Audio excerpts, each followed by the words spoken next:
नमस्कार, मैं हूं रजनीश दीक्षित और आप देख रहे हैं शेष उत्तराखंड। जी हां, लोकसभा चुनाव को लेकर लगातार उत्तराखंड में घमासान मचा हुआ है। अब चुनाव प्रचार अपने अंतिम दौर में पहुंच रहा है। आज हम बात करेंगे टिहरी लोकसभा सीट की। जी हां, टिहरी लोकसभा सीट से एक ओर जहां 3 बार की सांसद महारानी महालक्ष्मी शाह हैं, तो वहीं दूसरी ओर कांग्रेस से घुनसोला जी मैदान में है। बात हो रही है टिहरी की, और वहां पर एक बात का चलन इस समय ज्यादा लोगों के बीच में है कि क्या ये चुनाव रानी बनाम जनता होने जा रहा है। क्या है टिहरी का मिजाज, हम जानेंगे। हमारे साथ कांग्रेस के प्रत्याशी जोत सिंह घुनसोला साहब मौजूद हैं, इनसे जानेंगे सर क्या स्टेटस है आज की डेट में जब चुनाव प्रचार अंतिम दौर में पहुंच चुका है। जनता अब एक मन बनाया है जनता ने, क्योंकि जनता के बीच में जाने का मुझे अवसर मिला है। मैं लगभग 12-13 विधानसभा में जा चुका हूँ। एक थोड़ा सा कल जाऊंगा।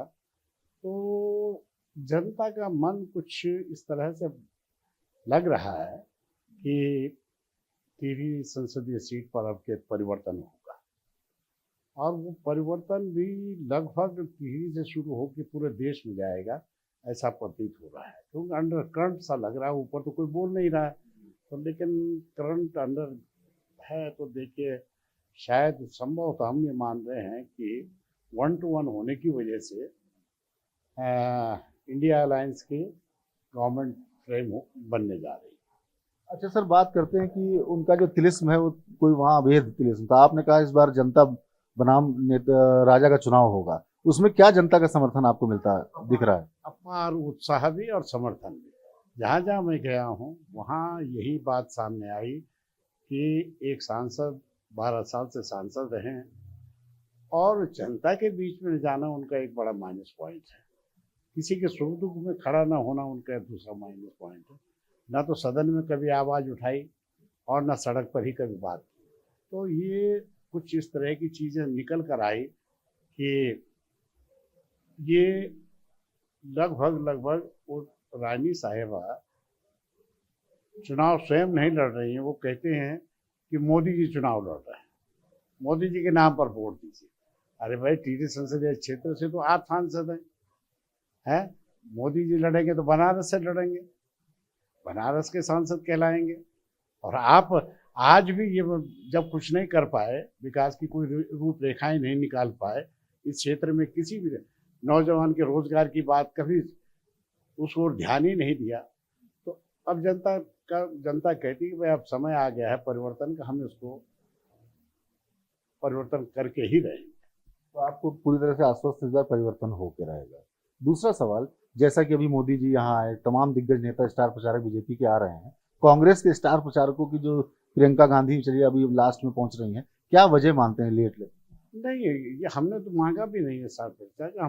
हम स्वयं है, जब जनता का जवाब हमने देना है, जनता के बीच में हमने जाना है, तो हम स्वयं इसमें कितना कहेंगे। वो तो एक क्षण के लिए आएंगे, 1 घंटे के बाद चले जाएंगे। बाकी तो हमें कोई स्टार प्रचारक की भूमिका में रहना है ना, तो इसलिए उससे कोई बहुत ज़्यादा दिक्कत होता है। अच्छा, अगर राजनीति की बात करें, राष्ट्रीय मुद्दे हावी इस बार टिहरी में या स्थानीय मुद्दे, चाहे वो पलायन के हों या वो अंकिता भंडारी हत्याकांड हो, मतलब किस तरीके के मुद्दे आपको लोगों के बीच में जाकर लग रहा है, अंडर करंट क्या पोजीशन है। यही चीज़ें आज निकल के आ रही हैं। महिलाओं के संरक्षण की बात पे अंकिता भंडारी की बात आती है, तो लोग कहते हैं भाई, जिस बीजेपी के लोग लिप्त हों, साक्ष्य मिटा दिए गए हों बुलडोजर चला के, और उसके परिवार को आज तक न्याय न मिला हो, ये बहुत बड़ा प्रश्न जो है उत्तराखंड के अंदर कौन रहा है लोगों के बीच। महिलाएं इस ओर बहुत ज़्यादा ये सोच रही हैं कि जब एक महिला को, परिवार को न्याय नहीं मिल रहा है, तो ये दुखद, इससे दुखद कुछ नहीं होता। और जबकि डबल इंजन की सरकार है, सरकार भी डबल इंजन की है, तो ऐसी स्थिति में लोगों के पास पलायन का दंश झेल रहे हैं। अरे टिहरी लेक एक 42 किलोमीटर की बहुत बढ़िया लेक बन सकती थी, उस पर कोई योजना बनाते, भारत सरकार से पैसा लाते जब आपकी सरकार डबल इंजन की थी। वहाँ 4 महायोजना बनाकर 4 छोटी छोटी टाउनशिप डेवलप कर देते। उन टाउनशिप में जो है लोगों, नौजवानों को रोजगार भी मिलता है, स्थानीय लोग भी उसमें जो है अपना अब रोजगार करते हैं। तो ये सब चीज़ें, ये नियोजन के प्रश्न होते हैं, और इन नियोजन के प्रश्न के लिए सांसद चुना जाना तो संसद में अपनी बात को रखना तो चाहिए। अरे परोला के अंदर इतना बड़ा दैवीय आपदा आई, किसी ने झांका तक नहीं। अरे काहे के सांसद है मेरा, किसी के भले बुरे में आप नहीं खड़े हो सकते, तो ये तो बहुत ही दुखद है। और इसका जवाब जनता दे रही है। मतलब ये समझिए, उदासीनता का जवाब जनता दे रही है। और जनता हमसे भी अपेक्षा कर रही है कि अगर आप सांसद बनते तो आप क्या हमारी बातों को सदन में उठाने की कुव्वत रखते हैं। हमने कहा भाई भेज के तो देखो, आप एक दफे मुझे सांसद बना दो, 5 साल मेरे कामों को देख देख लीजिए। भाई मुझे आपने विधायक बनाया, मैंने विधानसभा में वो तमाम पर्सन से लेकर तमाम चीज़ों को, योजनाओं को लाया और कराया। तभी मुझको जो है मसूरी क्षेत्र की जनता के लिए जो है सर्वश्रेष्ठ जो है 2010 का पुरस्कार दिया गया। मैंने ये सम्मान अपने क्षेत्र की जनता को दिया। मैंने कहा भाई आप मुझे विधायक न बनाते तो शायद मैं कहाँ प्रसन्न करता, कहाँ किससे चर्चा करता। जब आपने चर्चा के लायक बनाया तो मैंने वो सम्मान प्राप्त किया। अब जनता जो है सांसद बना देती है तो कोशिश करूँगा कि सर्वश्रेष्ठ पार्लियामेंटेरियन होने का की कड़ी में बैठ जाऊँ। अच्छा, एक और है मोदी की गारंटी, दूसरी ओर धामी का डेवलपमेंट दिखाया जा रहा है। जो महारानी के जितने भी प्रचार चल रहे हैं उसमें इन्हीं दो मुद्दों पर वोट मांगा जा रहा है। नहीं, आप सांसद हैं, आपने क्या किया? सवाल इस बात का है कि मोदी की गारंटी है तो 14 में पूरी नहीं हो पाई, 19 में पूरी नहीं, तो अब कौन गारंटी पर भरोसा कर रहा है? कोई नहीं कर रहा भरोसा। अब तो ये समझिए ना कि डबल इंजन की सरकार भी क्या कर रही है। पूरी नदियां बेच दी गई, गुजरात के व्यवसाय को जो है पूरी नदियों का जो है वो दे दिया गया। देखिए ना कितना बड़ा दुर्भाग्य। हिमालय में जड़ी बूटियों का वो था, उसको भी पतंजलि को दे दिया गया। तो क्या ये कुछ कुछ पूंजीपतियों के लिए ही ये उत्तराखंड बना है? ये खाली दोहन के लिए बना है? मैं तो समझता हूँ कि ना तो वो उत्तराखंड की डबल इंजन की सरकार भी कुछ नहीं कर पा रही, आप देख ही रहे हैं। और ना ये एक दुर्भाग्य देखिए। अरे भाई आप प्राइमरी स्कूल है 1500 अभी आपने बंद करने का ऐलान कर दिया।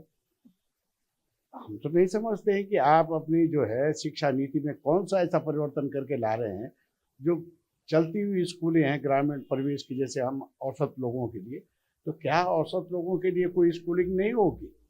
उसका जवाबदार कौन होगा? जिम्मेदार सरकार होगी ना। शिक्षा का भगवाकरण हो रहा है, शिक्षा का प्राइवेटाइजेशन हो रहा है, क्या मेडिकल का प्राइवेटाइजेशन। अरे तो सरकार किस चीज़ के लिए बैठी है भाई? अगर सब चीज़ प्राइवेटाइजेशन में जाना है तो मोदी जी ये तो बता दें कि इस देश में कौन सा ऐसा इन्वेस्टर आ गया जो इन्वेस्ट कर गया यहाँ। हमें तो अब तक कुछ नहीं दिखाई दे रहा। बल्कि उत्तराखंड की सरकार ने भी इन्वेस्टर मीट करी, 100 करोड़ रुपया खर्च किया, एक इन्वेस्टर तो कहीं दिख नहीं रहा। ग्राउंडिंग तो बता रहे हैं 50,000 करोड़ की। भगवान जाने भाई अब किसके कहाँ पर है वो। लेकिन उससे भी बड़ा देखे ना, मोदी जी इस बात की ताकीद कर दें कि गत वर्ष जो है 6,000 उद्योगपतियों ने यहाँ से पलायन कर दिया, वो दूसरे देशों में चले गए, पीआर मिल गया। तो क्या उन उद्योगपतियों का निवेश यहाँ नहीं हो सकता था? यहाँ के नौजवान को रोजगार मिलता अगर कोई परियोजना आती। लेकिन दुखद यह है कि उसको रोकने की भी कोई बात नहीं कर रहे। 85 देशों का दौरा कर चुके हैं मान्यवर 10 वर्ष में, और 85 जो है इन्वेस्टर नहीं आए। कारण बताएं क्या है? कभी बता तो दें। इन्वेस्टर क्यों आएगा? क्योंकि आप जो है इस हिंदुस्तान के अंदर हर 3-6 महीने में जो है हिंदू मुस्लिम की बात कर, हर 6 महीने में कहीं ना कहीं जो है वो कर। तो भाई जब शांति नहीं होगा, अमन चैन नहीं होगा, तो इन्वेस्टर कहाँ आएगा? क्यों अपने पैसे को जो है यहाँ वो करेगा? अब देख रहे हैं ना। और पूंजीपति है तो कुछ ही पूंजीपति की तो बात कर रहे हो लोग।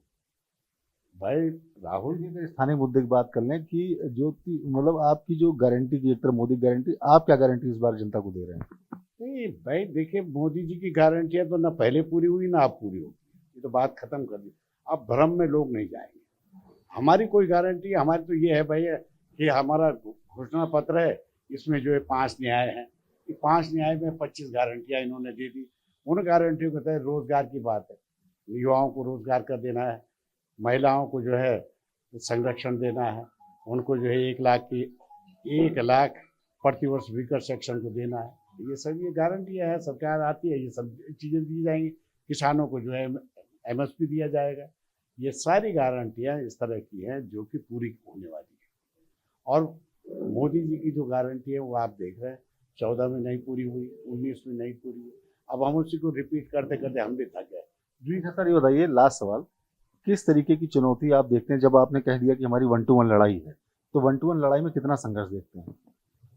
ये लग रहा है 1 to 1 में कि हम लोग 300 सीटों पर इंडिया में जो है 1 to 1 हो रहा है, जबकि पहले क्या था कि 4, 5, 6 दल जो है लड़ते थे, वोट डिवीजन में चला जाता था और ये साइड से निकल जाते थे।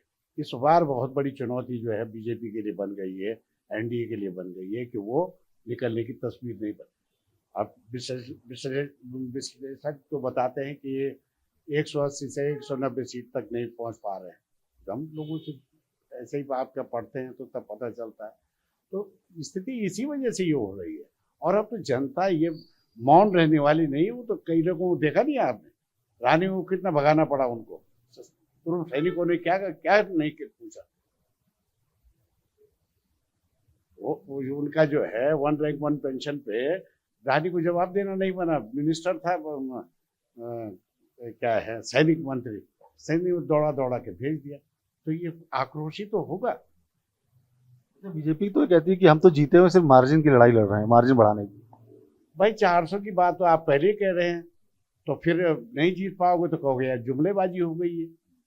कौन सा हथियार ऐसा है भाई, कौन सा विधानसभा क्षेत्र ऐसा है जहां ये जीत रहे हैं, ये बता तो दें भाई। देखिए पहाड़ में ये हालत है, वहाँ ये कोई चीज़ करने को तैयार नहीं।